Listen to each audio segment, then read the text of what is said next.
kababayan. So ngayon pala kababayan ay nandito kami sa baboyan dahil naglalabas si mama at pinakain din namin yung baboy namin para habang nag-vlog kami, walang iiyak. nandito kami mga kababayan. Maulan din pala dito sa amin mga kababayan, di ba? So, mag-ano sana kami ni Kubay mga kababayan, no? Magtanim ng bulaklak. Kaya lang, bigla na naman bumugso yung lakas ng ulan. Ay, bumagsak. Bumugso yata. Bumugso. So, bigla na lang po lumakas yung ulan. Kaya, ayan, nagpasilong po kami dito sa loob ng babuyan. Buti na lang mga kababayan at napakatibay po ng kulungan ng babuyan dito dahil hindi po tumutulo yung bubong niya.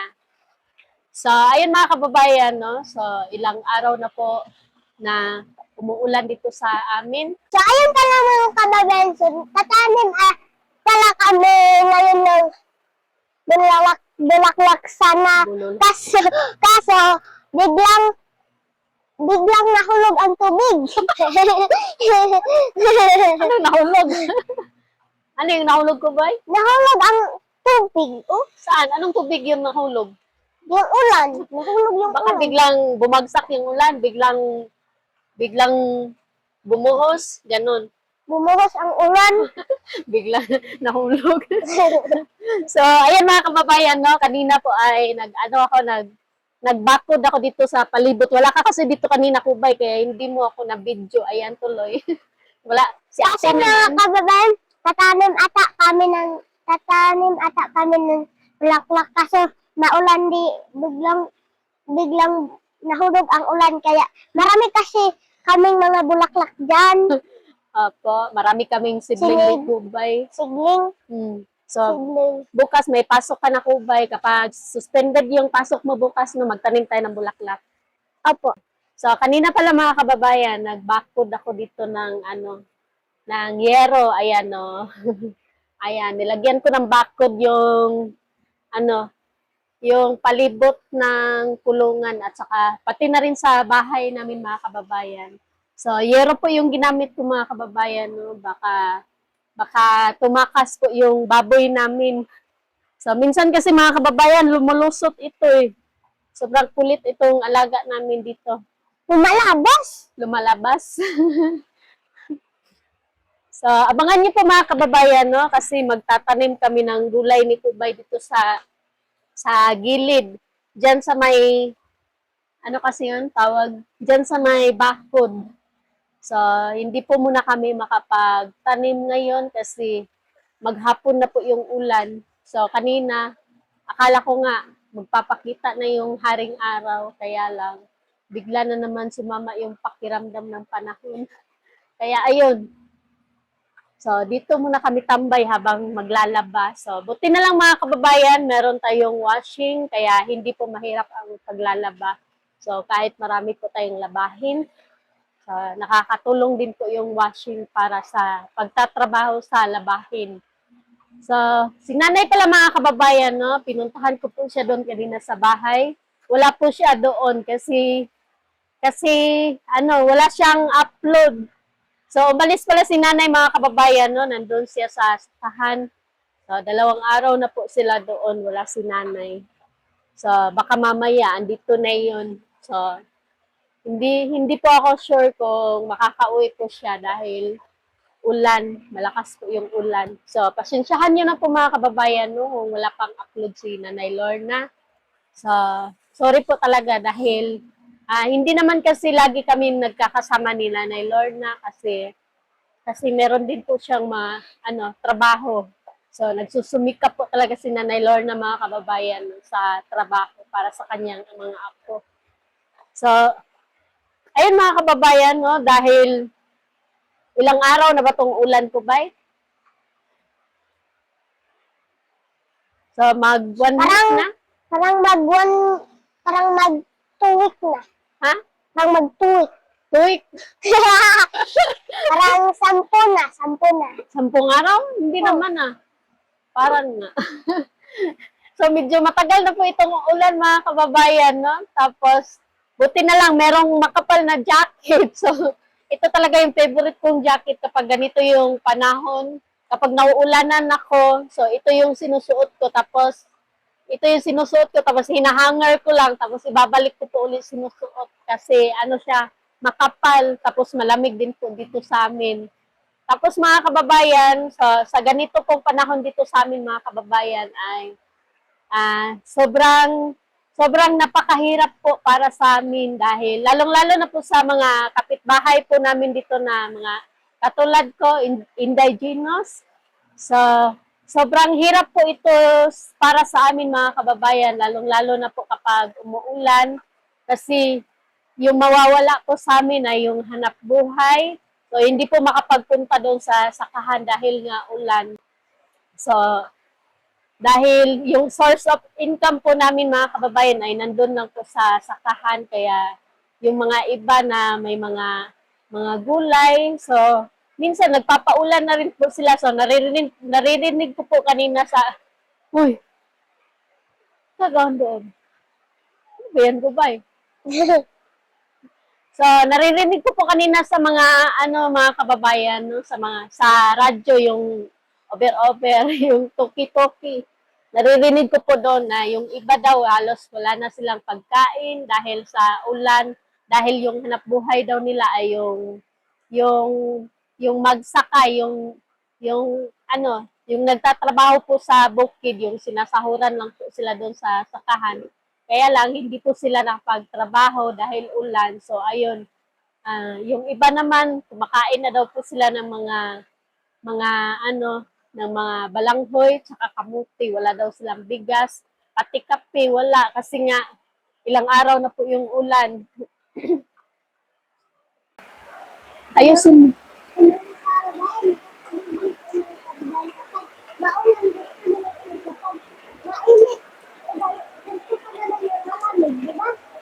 Nakakagigil. Nakakagigil. Ano ba yan? Ang tamad. Yun lang. So, ayun mga kababayan, no? So, yung sinasabi ko po kanina, kapag umuulan po dito sa amin, yun po yung pinaka-crisis po na panahon dito sa amin. Lalong-lalo na po kapag mahaba yung ulan, ganun. So, matagal matapos yung ulan. Kaya, ayan. So, lumakas na po yung ulan. Ano yung itanim natin dyan, Kubay? Kasi mag-garden tayo dito eh. Dyan.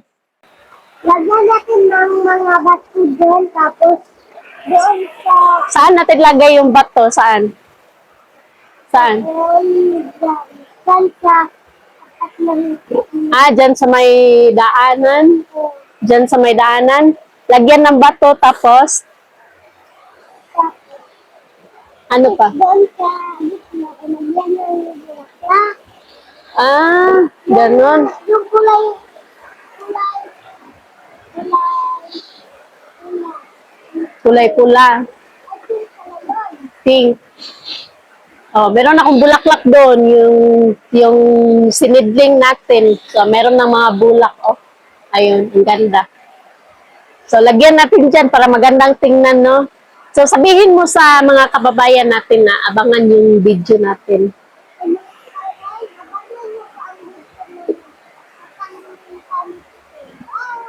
Huwag mo na. Ano?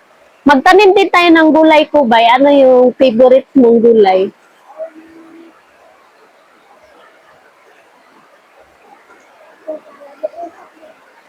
Ano ba yun? Dapat hindi mo iniisip kapag favorite mo. So, yan. Yan yung favorite ni Kubay. Every morning po kumakain siya ng pipino kapag pumapasok siya sa paaralan. Ano pa? Yun lang. Talong. Talong. Kapag pinirito mo yan, sobrang talong. Sino nagluluto? Ikaw. Piniritong talong. Tapos, yung lalagyan, parang itlog yan, or yung pinirito lang. Tapos isawsaw sa suka. At toyo. So, yun yung favorite mo, no? Ano pa? Wala na. Wala na. So, yun lang yung favorite mong gulay? Yung prutas. Yung prutas, ano yung mga prutas na favorite mong kinakain? Ayun po. Ano yun? Kakao. Kakao. Ano pa? Di ba daw, napansin namin nga mangga doon sa uma, Mangga, tapos rambutan. rambutan, orange. So, yung lahat po ng prutas, mga kababayan, favorite ni Kuba yan. So, kapag pumunta ako ng bayan, hindi po pwede na wala akong dalang prutas kasi iiyak po yan si Kubay. Paano nga yung mukha kapag umiyak? So, ayan. Kunin natin yung, yung kakao. Angay kapat ugpit diya. Kunin mo muna yung sundang. Wait lang ah. So, may kukunin kaming kakao mga kababayan, no? So, favorite ni Kubay.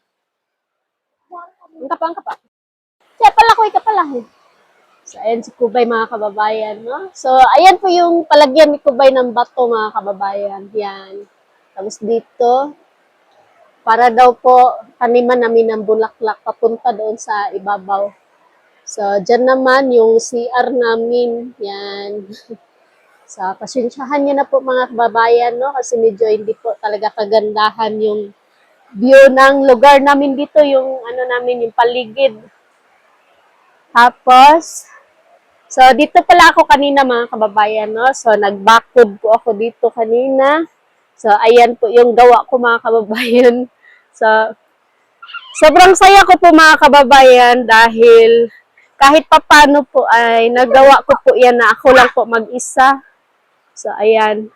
So, hindi po ako nag-video niyan mga kababayan kasi wala si Kubay. Paano naman kasi si Kubay? Lakwatsera. Kung saan-saan nagpupunta. So, ito yung bulaklak Kubay na itanim natin yan, oh. Yung, marami pa doon. At ayun o, Saan? Yan.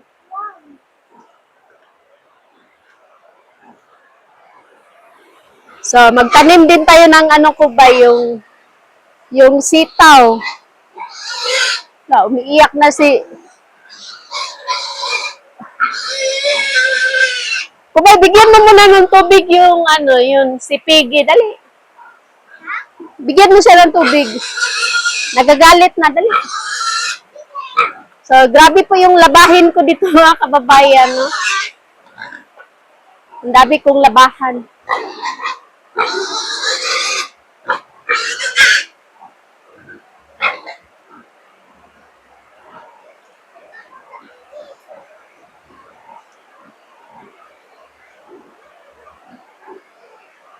So, yung pala namin dito mga kababayan, yung baboy, ay iniipon po namin yung dumi nila para gawin naming fertilizer. Ayan po, nakalagay po sa sako. So, yun.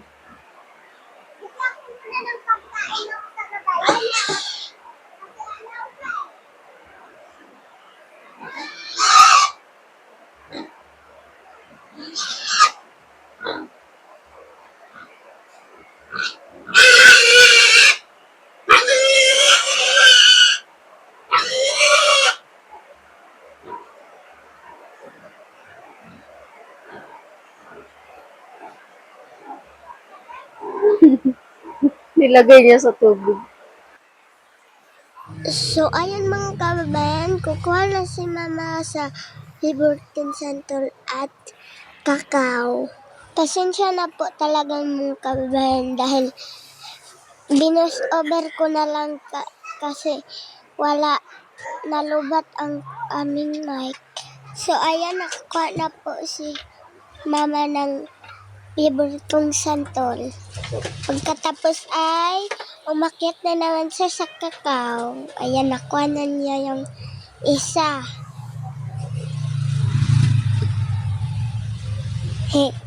Sino? Ayan, kinuha na naman niya. Ang sarap talaga mga kababayan kapag dito ka sa bukid dahil maraming prutas na nakapaligid. Nakaka-proud po talaga si Mama dahil babait yung mama ko. At masipag po. Kaya po pala nag-voice over ako mga kababayan dahil ang ingay ng baboy, disturbo sa vlog. Ngayon nag-voice over ako, maingay din ang mga isdang dumaraan.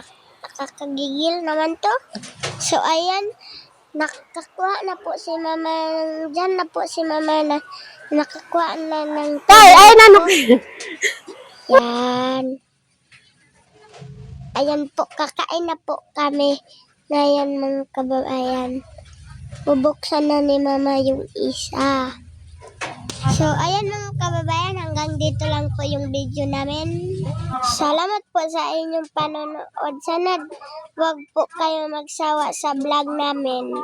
At supportan nyo din ang vlog ni Ma'am Aya. Bye-bye mga kababayan. I love you all. Ingat po kayo. God bless.